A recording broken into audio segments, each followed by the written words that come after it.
Joette Smith.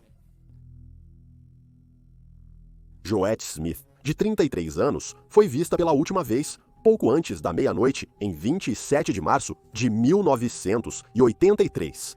Proprietária de um restaurante popular em Ben Lomond, Califórnia, Joette tinha ido para casa depois do trabalho naquela noite para assistir TV e comer pipoca com sua colega de quarto em seu apartamento-estúdio em frente ao seu restaurante.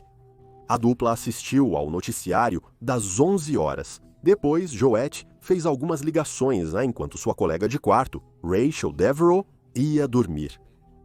Rachel acordou por volta das 3 da manhã para descobrir que sua colega tinha saído, mas isso não gerou alerta imediato. Rachel afirmou em entrevista que não era incomum ela sair. Ela costumava ir frequentemente ao restaurante. De acordo com o jornal The Sentinel, Joette caminhou até um bar próximo, apenas para descobrir que estava fechado. Então, ela caminhou até outro, que estava começando a fechar. Sem poder pedir uma bebida, Joette apenas comprou um maço de cigarros. Uma garçonete, que conhecia Joette, de 33 anos, ofereceu-lhe uma carona, mas ela recusou, optando por caminhar para casa devido à noite agradável. Contudo, Joette jamais voltou ao seu apartamento-estúdio. Um dia e meio depois, na manhã tardia de 29 de março, um transeunte avistou um corpo flutuando no próximo rio San Lorenzo. Joette ainda estava usando seu colar de pérolas, bem como uma única meia e bota. A capa que ela usava e suas outras roupas foram encontradas próximas. Ela havia sido espancada, estuprada e estrangulada até a morte. Nos anos seguintes, o escritório do xerife do condado de Santa Cruz procurou respostas para o caso, entrevistando dezenas de moradores locais, seguindo pistas e agindo com base em dicas que receberam, mas seus esforços foram em vão. 5 anos se passaram antes da primeira pista no caso de Joette aparecer, quando os investigadores notaram um homem chamado Eric David Drummond, que eles acreditavam ser um suspeito em potencial. Drummond havia cometido uma miríade de crimes violentos, incluindo várias condenações por agressão sexual na Califórnia e em Nevada, e as autoridades tinham motivos para acreditar que ele já havia convidado Joette para sair enquanto comia em seu restaurante, Buffalo Gals. Os detetives sabiam que o homem fugiu do estado após o assassinato. Todas essas informações tornaram Drummond um forte suspeito no caso, mas os oficiais do condado de Santa Cruz afirmaram que essas evidências circunstanciais sozinhas não eram suficientes e, na época, simplesmente não havia evidências físicas que o ligassem à cena do crime. Depois que Joette morreu, Drummond foi preso por 16 meses em Redding, Califórnia, por tentativa de homicídio e agressão, antes de sair do estado. Em 1988, ele cumpriu 4 anos de prisão em Nevada por um violento ataque a uma família, que envolveu ele agredindo o pai e roubando um veículo. O caso de Joette ficou décadas sem solução. Em 2022, os investigadores reexaminaram o caso arquivado. As roupas da mulher de 33 anos foram enviadas para exame e, com técnicas forenses modernas, estabeleceram um perfil de ácido desoxirribonucleico do assassino. Em agosto daquele ano, Drummond, que agora tinha 64 anos, foi associado ao ácido desoxirribonucleico. Mas então, em um golpe devastador para o caso, ele foi encontrado morto. Em um post no Facebook, o gabinete do xerife do Condado de Santa Cruz informou que, enquanto as últimas etapas investigativas para obter um mandado de prisão estavam em andamento, Drummond decidiu tirar a própria vida nas colinas do Condado de Sierra. Eles afirmaram que, apesar de Drummond não enfrentar acusações, as evidências obtidas seriam suficientes para uma condenação. Assim, encerraram e consideraram oficialmente resolvido o caso de Joette. Eles acreditavam que Drummond havia matado Joette em retaliação por ela ter rejeitado ele.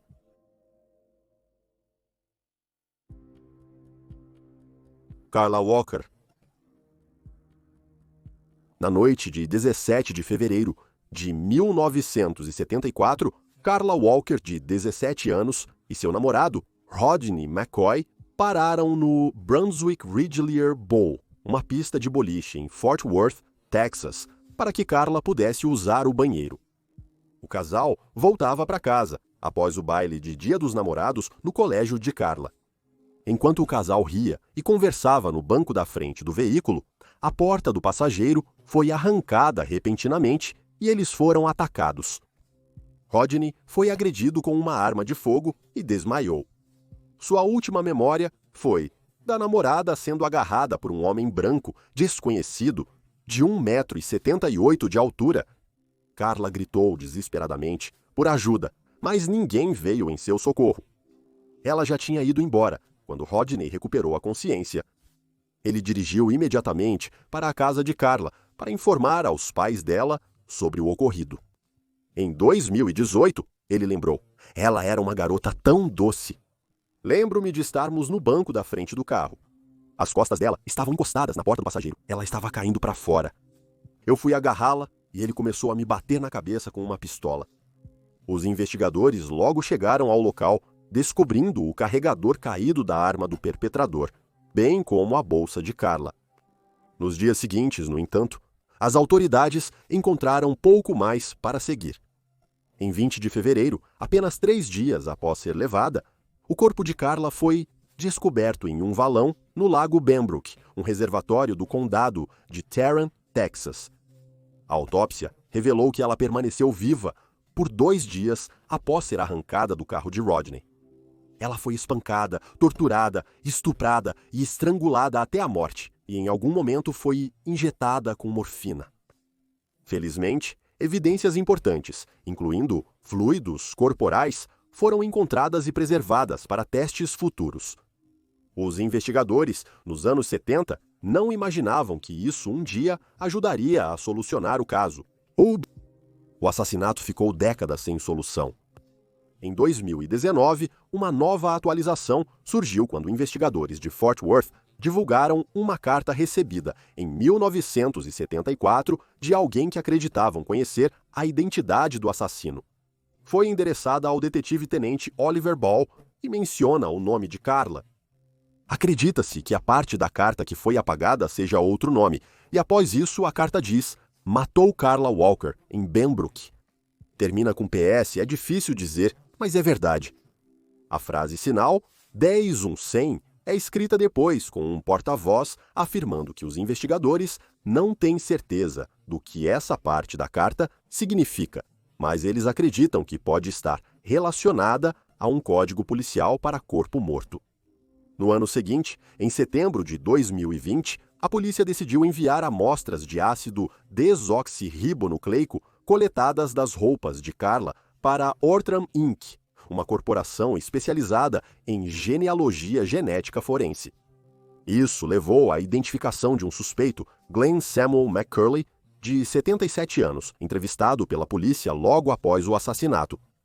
McCurley foi interrogado por ter comprado recentemente uma pistola Ruger calibre .22, que usava o mesmo carregador deixado na cena do sequestro.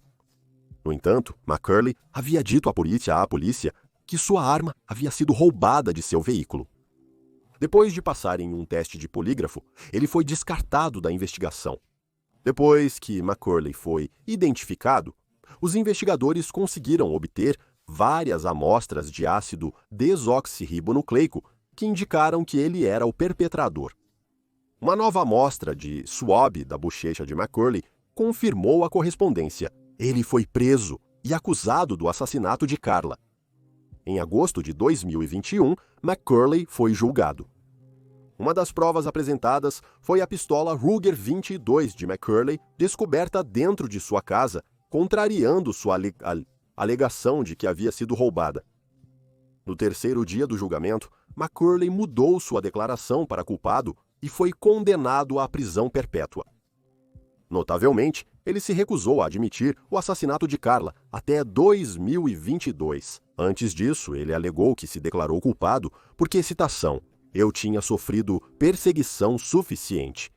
Embora McCurley nunca tenha sido acusado de outros crimes, os investigadores suspeitam que ele possa ter sido responsável por outros sequestros e assassinatos na área de Fort Worth durante os anos 70 e 80. Especialistas criminais notaram que o método de tortura e assassinato usado por McCurley em Carla indicava um padrão de comportamento. Há diversos assassinatos não solucionados por estrangulamento na época da morte de Carla, que os investigadores suspeitam estar conectados a McCurley. Becky Martin, uma estudante universitária, foi sequestrada de sua escola em 7 de fevereiro de 1973, cerca de um ano antes da morte de Carla. Os restos mortais de Becky foram encontrados semanas depois em um valão em West Fort Worth. June Ward, de 25 anos, foi encontrada em South Fort Worth, no bloco de 1000 de West Fuller Avenue, em 18 de fevereiro de 1977. A polícia acreditava que ela tinha ido buscar ajuda após ter problemas com o carro. Ambos os casos ainda estão sem solução. McCurley foi preso na unidade Gibb Lewis, uma prisão estadual perto de Woodville, Texas, até sua morte em 15 de julho de 2023.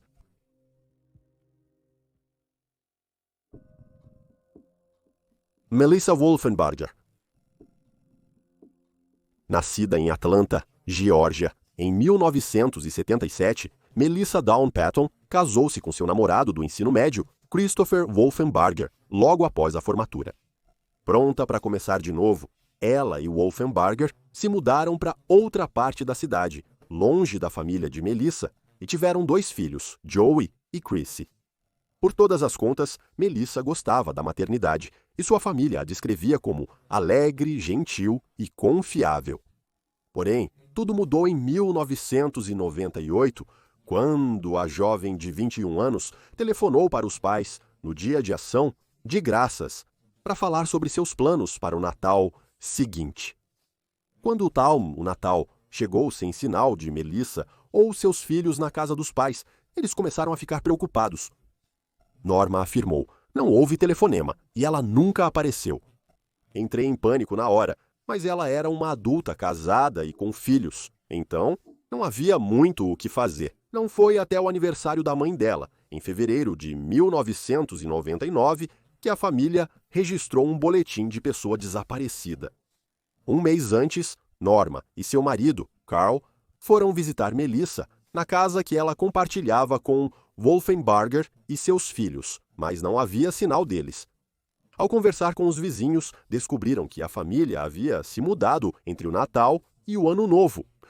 O paradeiro deles era desconhecido. Em 29 de abril de 1999, 5 meses após Melissa ter sido ouvida pela última vez, a cabeça decepada de uma mulher foi encontrada em um saco de lixo dentro de uma lixeira na Avenida Avon, perto de onde Christopher Wolfenbarger trabalhou em uma empresa de vidro local nos anos 1990. Menos de 2 meses depois, foram encontrados mais restos desmembrados da mulher. O tronco era a única parte do corpo que continuava desaparecida. Notavelmente, a vítima havia sido cortada com uma serra e Wolfenbarger havia sido demitido de seu emprego na empresa de vidros depois que foi suspeito de roubar tal ferramenta. Por anos, os restos mortais ficaram sem identificação. Não foi até a prisão do pai de Melissa que uma correspondência foi feita entre ele e a Jane Doe, desmembrada. Sua mãe, Norma, lembrou: a prisão dele é o que finalmente identificou seus restos mortais. Se ele nunca tivesse sido preso, talvez nunca saberíamos. Acredita-se que o pai de Melissa, Carl, começou a matar nos anos 70. Várias décadas depois, em fevereiro de 2003, ele foi preso pelo assassinato de Lydia Matthew Evans, de 31 anos, que foi morta no final de 1977, depois que o ácido desoxirribonucleico o ligou à cena do crime. Logo após sua prisão, a esposa disse aos investigadores que contaria tudo se prometessem imunidade contra processos. O escritório do promotor do condado de DeKalb, subsequentemente, fez um acordo com Norma, retirando as acusações de cumplicidade em assassinato em troca das informações dela. Ela relatou às autoridades que seu marido e seu amigo, Joe Cleveland, cometeram diversos assassinatos a partir de 1977. Em 12 de novembro de 1977, a dupla matou Fred Wyatt, de 45 anos, e sua colega de quarto, Betty Jo Eflin. Isso foi porque a esposa de Fred, por união estável, Marie Jackson Wyatt, os contratou. Ela tinha um seguro de vida em nome de Fred e queria resgatá-lo. Além disso, ela alegou que Fred e Betty tinham um caso. Ela prometeu a Carl $15 mil pelo assassinato. No mês seguinte, em 17 de dezembro, Carl atraiu seu cúmplice, Joe Cleveland, e sua colega de quarto, Liddy Evans, para sua casa, onde os matou a tiros. Carl disse a Norma que matou Cleveland porque ele contou a conhecidos sobre os 2 assassinatos originais que cometeu. Após as mortes de Cleveland e Liddy Evans, Norma ajudou seu marido a mover os corpos da casa para uma van. Depois, ela esfregou a casa e o veículo e destruiu as evidências incriminatórias. Os corpos foram jogados no rio Flint, sendo recuperados somente dias depois. Carl era suspeito no assassinato de Cleveland e Liddy, pois manchas de sangue compatíveis com as de Liddy foram achadas no porta-malas de seu carro. Porém, sem provas, ele nunca foi acusado do crime. Carl confessou ser culpado pelos assassinatos e, um mês após os julgamentos, admitiu um 5º crime: o homicídio de Richard Russell Jackson, ex-marido de Marie Jackson Wyatt. Ele foi morto a tiros em 1973. Carl reafirmou que realizou o ataque em nome de Marie, com a ajuda de Joe Cleveland, para cometer o assassinato. Em maio de 2003, ele confessou culpa também por este assassinato. Marie Jackson Wyatt não pôde ser acusada, pois morreu em 1988. Por um momento, Carl foi considerado suspeito do assassinato da própria filha após a revelação de seu passado, mas logo foi inocentado. Não foi até 2017 que o caso de Melissa finalmente teve um avanço novamente, quando um podcast chamado Zona 7 cobriu a história do assassinato e uma testemunha se apresentou. As informações deles foram encaminhadas à polícia e 3 meses depois, em agosto de 2024, o marido de Melissa foi preso e acusado de seu assassinato. No início dos anos 2000, Wolfenbarger disse aos investigadores que Melissa o havia deixado porque queria começar de novo na Califórnia. Os investigadores o consideraram suspeito desde o início, devido aos antecedentes criminais de violência doméstica, mas não havia evidências suficientes para prendê-lo e acusá-lo. Neste momento, não está claro quais evidências específicas ligaram Wolfenbarger ao crime, pois os investigadores desejam proteger a integridade do caso daqui para frente. A mãe de Melissa, Norma, e sua irmã Tina não estão surpresas que Wolfenbarger seja o responsável. Tina descobriu que Melissa havia deixado o marido abusivo no verão antes de desaparecer, após ele tê-la agredido fisicamente e arrastado pelos cabelos pela lateral de uma estrada. Apesar de Melissa ter denunciado os abusos de Wolfenbarger, que ocorriam há algum tempo, ela desistiu do processo e retomou o relacionamento com ele. Norma afirmou que sempre houve violência doméstica desde o início. Ela foi embora devido ao abuso que sofreu dele. Ela provavelmente voltou para ele, mas em certo momento decidiu ligar para a mãe e ir para casa, o que pode ter sido quando ele perdeu o controle. O caso ainda está em andamento.